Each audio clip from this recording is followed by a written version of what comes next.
കപ്പലണ്ടി വിറ്റ് മിസ്റ്റർ തൃശൂരായ ജിമ്മന്റെ ജീവിത കഥ തേടിയാണ് നമ്മൾ ഇന്ന് വന്നിട്ടുള്ളത്. ലൈഫിൽ ഒരുപാട് പ്രതിസന്ധികൾ നേരിട്ടപ്പോഴും തന്റെ പാഷനെ മുറുകെ പിടിച്ചുകൊണ്ട് ധനേഷ് സ്വന്തമാക്കിയത് മിസ്റ്റർ തൃശൂർ എന്ന പട്ടമാണ്. ഇന്ന് ഈ ജിമ്മന്റെ വിശേഷങ്ങൾ ഒന്ന് കണ്ടു നോക്കിയാലോ. ചേട്ടൻ തിരക്കിലാണല്ലേ? ഭയങ്കര തിരക്കാ. തൃശ്ശൂർ ടൗണിലാണ് നമ്മൾ നിൽക്കണേ. എന്താ പറയാ, ഇത്രയും തിരക്കിനിടക്കും നമ്മളിപ്പോ വന്നപ്പോ ചേട്ടൻ കുറച്ച് സമയം നമുക്ക് വേണ്ടി സ്പെൻഡ് ചെയ്യാന്ന് പറഞ്ഞിട്ടുണ്ട്. ചേട്ടാ എങ്ങനെ പോകുന്നു കച്ചവടം കാര്യങ്ങളൊക്കെ? ഇതിപ്പോ എങ്ങനെ ഈ എന്താ പറയാ ഒരു മിസ്റ്റർ തൃശ്ശൂർ ആവാന്നൊക്കെ പറഞ്ഞു കഴിഞ്ഞാൽ പെട്ടെന്ന് നമ്മൾ ആലോചിക്കുമ്പോ അത് അത്ര എളുപ്പമുള്ള കാര്യമല്ല. എങ്ങനെയാ ചേട്ടൻ നേടിയെടുത്തത് കഠിനമായ പ്രാക്ടീസും കാര്യങ്ങളൊക്കെയാണ്. കൊല്ലം കുറേ ജിമ്മിൽ പോകാൻ തുടങ്ങിയിട്ട് പ്രാക്ടീസും കാര്യങ്ങളൊക്കെ നല്ല രീതിയിൽ ചെയ്യുന്നുണ്ട്. അങ്ങനെയാണ് ഈ ഫീൽഡിലേക്ക് ഇറങ്ങിയത്. ബോഡി ബിൽഡിംഗ് ഫീൽഡിലേക്ക് ഇറങ്ങി. ഈ വർഷം കോമ്പറ്റീഷൻ ചെയ്തു. Mister Thrissur model physical title വിന്നറാണ്. അതെ, മൊത്തത്തില് എന്താ പറയാ കൊറേ കപ്പൊക്കെ നേടിയിട്ടുണ്ടല്ലേ. ഇതിപ്പോ ചേട്ടൻ ഇങ്ങനെ ഇളക്കുമ്പോഴും ചേട്ടൻ ആ ഒരു വ്യായാമത്തിൽ തന്നെയാണ് കാണുന്നതെന്ന് തോന്നുന്നത്. എങ്ങനെ ആരെങ്കിലും ഒക്കെ ഇങ്ങനെ എന്താ പറയാ സ്പോൺസർഷിപ്പും കാര്യങ്ങളൊക്കെ ചേട്ടനുണ്ടോ, അതോ എങ്ങനെയാണ് അതിന്റെ കാര്യങ്ങൾ? ഇല്ല, നിലവിൽ ഇപ്പൊ സ്പോൺസർ ഒന്നും കിട്ടിയിട്ടില്ല. എനിക്കിപ്പോ സ്പോൺസർ കിട്ടിയാലേ എനിക്ക് മുമ്പോട്ട് പോകാൻ പറ്റുള്ളൂ. എന്റെ ഈ തൊഴിലുകൊണ്ട് മാത്രം എനിക്ക് മുമ്പോട്ട് പോകാൻ പറ്റില്ല. ഈ വർഷം തന്നെ മിസ്റ്റർ തൃശ്ശൂർ ചെയ്യാനൊക്കെ ആയിട്ട് തന്നെ ഞാൻ കടം വാങ്ങിച്ചിട്ടും പലിശക്കൊക്കെ എടുത്തിട്ടാണ് ചെയ്തത്. അപ്പൊ ഇതുവരെയായിട്ട് സ്പോൺസർ ഒന്നും കിട്ടിയിട്ടില്ല. സ്പോൺസർ കിട്ടിയാലേ എനിക്ക് കേരള ചെയ്യണമെന്നുണ്ട്, ഇന്ത്യയൊക്കെ ചെയ്യണമെന്നുണ്ട്, കോമ്പറ്റ് ചെയ്യണമെന്നുണ്ട്. എങ്ങനെയാ ഒരു വർക്കൗട്ടും കാര്യങ്ങളൊക്കെ ചെയ്യുന്നത്? സമയം കിട്ടാറുണ്ടോ? സമയം ഞാൻ രാവിലെയാണ് പോണത്. രാവിലെ ശരിക്കും 2 നേരമാണ് ശരിക്കും ചെയ്യേണ്ടത്. അപ്പൊ എനിക്കൊരു നേരം പോകാൻ പറ്റുള്ളൂ. ആ ഒരു നേരം പിന്നെ ഉച്ച തൊട്ട് ഇങ്ങോട്ട് വരും. അപ്പൊ വൈകിട്ട് ചെയ്യാൻ പറ്റാറില്ല. രാവിലെ ഉള്ള സമയം നല്ല രീതിയിൽ ഹെവി ആയിട്ട് ചെയ്യും, പ്രാക്ടീസ് ചെയ്യും. ചേട്ടൻ തന്നെ തെരഞ്ഞെടുത്തൊരു ജോലിയാണോ ഇങ്ങനെ? അല്ല, അച്ഛനായിരുന്നു മുമ്പ്. അപ്പൊ അച്ഛന് സൂലാണ്ടായപ്പോ പിന്നെ ഈ ഫീൽഡിലേക്ക് ഇറങ്ങേണ്ടി വന്നു. ഞാനിപ്പോ 15 വയസ്സ് തൊട്ട് തുടങ്ങിയതാണ് ഈ ഫീൽഡില്. അല്ല, അച്ഛന് വയ്യാണ്ടായപ്പോഴാണ് ഈ ഫീൽഡിലേക്ക് ഇറങ്ങിയത്. അപ്പൊ അതിന്റെ ഇടയിൽ ഈ ഒരു മിസ്റ്റർ തൃശ്ശൂരൊക്കെ ആവാന്ന് പറയുമ്പോഴത്തേനും വീട്ടിലൊക്കെ എന്താ പറഞ്ഞിരുന്നത്? അതിന്റെ ഇടയിൽ പോണോ അങ്ങനെയൊക്കെ ചോദിച്ചിട്ടുണ്ടായിരുന്നു? എന്താ കാര്യം തന്നെ മറ്റുള്ള ഫീൽഡ് പോലല്ലേ, ഇതില് സാമ്പത്തികം ഭയങ്കരമായിട്ട് വേണ്ട ഭയങ്കരമുള്ള ഫീൽഡാണ്. അതായത് ഭയങ്കര എന്ന് പറഞ്ഞാൽ നമ്മൾ ചിന്തിക്കുന്നതിന് അപ്പുറമായിട്ടുള്ള ഒരു ചെലവും കാര്യങ്ങളൊക്കെയാണ്. സ്വാഭാവികമായിട്ട് വീട്ടിൽ നിന്നൊരു സപ്പോർട്ട് കുറവായിരിക്കും. അതായത് ഞാൻ വേറെ ഒന്നുമല്ല, നമ്മളെ ഫാഷൻ ഇതാണെന്ന് അവർക്കറിയാം. പക്ഷേ സാമ്പത്തികം കൊണ്ട് അവർ പറയും വേണ്ട, നമുക്ക് പറ്റിയൊരു ഫീൽഡല്ല അത് പറയും. മിസ്റ്റർ തൃശ്ശൂർ ആവാൻ തന്നെ എനിക്ക് ഒരു 60-70,000 രൂപയോളം ആയിട്ടുണ്ട്. മൊത്തം ചെലവ് വന്നിട്ടുണ്ട് എനിക്ക്.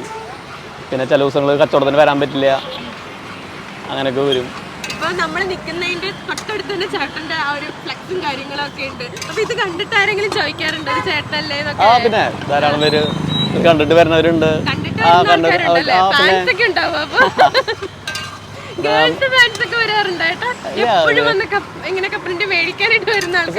എനിക്ക് പിന്നെ സ്ഥിരം കസ്റ്റമേഴ്സ് ആണ് നമുക്ക്. നമുക്ക് കൊല്ലം കുറേ ആയ കാരണം സ്ഥിരമായിട്ട് വാങ്ങുന്നവരാണ്. അപ്പൊ അങ്ങനെ കുറെ പേര് അങ്ങനെ കസ്റ്റമേഴ്സ് ഉണ്ട്. സ്ഥിരമായിട്ട് കാണുന്നവർക്ക് അറിയാം നമ്മൾ ഈ മേഖലയിലുള്ളതാണെന്ന് അറിയാം. അന്ന് കുറെ പേര് അഭിനന്ദിക്കാറൊക്കെ ഉണ്ട്. അതെ, ഒരുപാട് സ്ട്രഗിൾ ചെയ്ത് കയറി വന്ന ഒരാളാണ്. ഇപ്പൊ ആ ഒരു സ്ട്രഗിളും കാര്യങ്ങളൊക്കെ ആലോചിക്കുമ്പോ എന്താ ഫീൽ ചെയ്യണത്?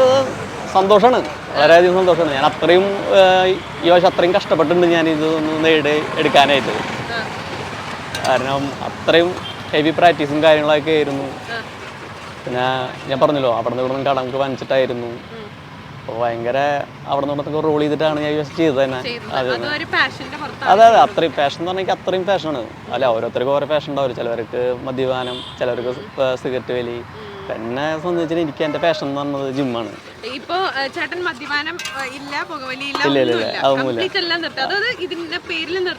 അല്ലല്ല, ഞാൻ മുമ്പേ ഇല്ല.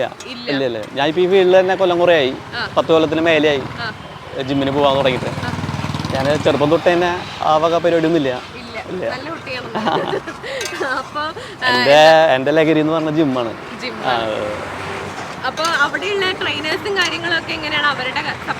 അവരുടെ സപ്പോർട്ടുണ്ട്. ഞാൻ അരിമ്പൂരാണ് ജിമ്മിൽ പോണത്. ഇക്കിനോസ് എന്നാണ് ജിമ്മിന്റെ പേര്. ജിമ്മിലത്തെ ആശാൻ നല്ല സപ്പോർട്ട് പറ്റണ പോലെയൊക്കെ സപ്പോർട്ട് ചെയ്തിട്ടുണ്ട്. അമ്മ സപ്പോർട്ട് ചെയ്തിട്ടുണ്ട്. ഫുഡും കാര്യങ്ങളൊക്കെ എങ്ങനെയാട്ടോ? അപ്പൊ ഈ ഒരു എന്താ പറയാ ഇതുമായിട്ട് ബന്ധപ്പെട്ട് നിൽക്കുമ്പോ അതനുസരിച്ചുള്ള ഡയറ്റും കാര്യങ്ങളും ഫോളോ ചെയ്യേണ്ടി വരും. ഡയറ്റ് എന്ന് പറയുമ്പോൾ മുട്ട കോമ്പറ്റീഷൻ്റെ ആ ടൈമൊക്കെ വരുമ്പോൾ നമ്മൾ 20-25 കോഴിമുട്ട കഴിക്കേണ്ടി വരും. വൈറ്റ് മാത്രം എടുക്കേണ്ടി വരും. ചിക്കൻ എടുക്കേണ്ടി വരും. പിന്നെ പഴം, നേന്ത്രപ്പഴം, പിന്നെ ബദാം, അണ്ടിപ്പരിപ്പ്, ഈന്തപ്പഴം. ഫുഡിന് നല്ലൊരു അതുണ്ട്, പീനട്ട് ബട്ടർ ഉണ്ട്. പിന്നെ അതിന് എന്നിട്ട് നല്ലൊരു എമൗണ്ട് വരും. പിന്നെ സപ്ലിമെന്റ് എടുക്കേണ്ടി വരും. സപ്ലിമെന്റ് എന്നൊക്കെ പറഞ്ഞാൽ നല്ല റേറ്റ് ആണ്. നമ്മളെ പോലുള്ളൊരു ആൾക്ക് വാങ്ങിച്ച് കഴിക്കാൻ പറ്റൊരു ഇതല്ല, ഭയങ്കര റേറ്റ് ആണ് സപ്ലിമെന്റ്.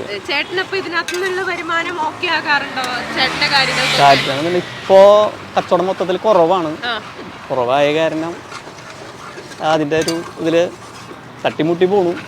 എപ്പോഴെങ്കിലും ഈ ഒരു ജോലി മാറ്റി ചെയ്യണം, വേറെ എന്തെങ്കിലും കൂടി നോക്കണം എന്നുള്ളത് ഉണ്ട്. ഞാന് പല ജിമ്മുകളിൽ ഞാൻ ബന്ധപ്പെട്ടു ട്രെയിനറായിട്ട്. രാവിലെ ഒരു നേരം, വൈകിട്ട് പോകാൻ പറ്റില്ല. രാവിലെ ഒരു നേരം ഞാൻ ട്രൈ ചെയ്യുന്നുണ്ട്. ശരിയായിട്ടില്ല. ഫ്യൂച്ചർ പ്ലാൻസ് ഒക്കെ എന്താണ്? ഫ്യൂച്ചർ പ്ലാൻ തന്നെ എനിക്ക് മുമ്പോട്ട് പോകണമെന്നുണ്ട്. നല്ല രീതിയിൽ കേരള, ഇന്ത്യയൊക്കെ പങ്കെടുക്കണമെന്നുണ്ട്. നല്ലൊരു സ്പോൺസറെ കിട്ടിയാൽ മാത്രമേ ചെയ്യാൻ പറ്റുള്ളൂ. എൻ്റെ ഒരു വരുമാനത്തിൽ ഇനി നടക്കില്ല. ഇപ്പൊ തന്നെ ഞാൻ പറഞ്ഞല്ലോ, അത്യാവശ്യം നല്ല കടം ഒക്കെ ഞാൻ കാണിച്ചിട്ടുണ്ട്. അപ്പൊ നല്ല രീതിയിൽ പോകണമെങ്കിൽ ഒരു സ്പോൺസറെ കിട്ടണം.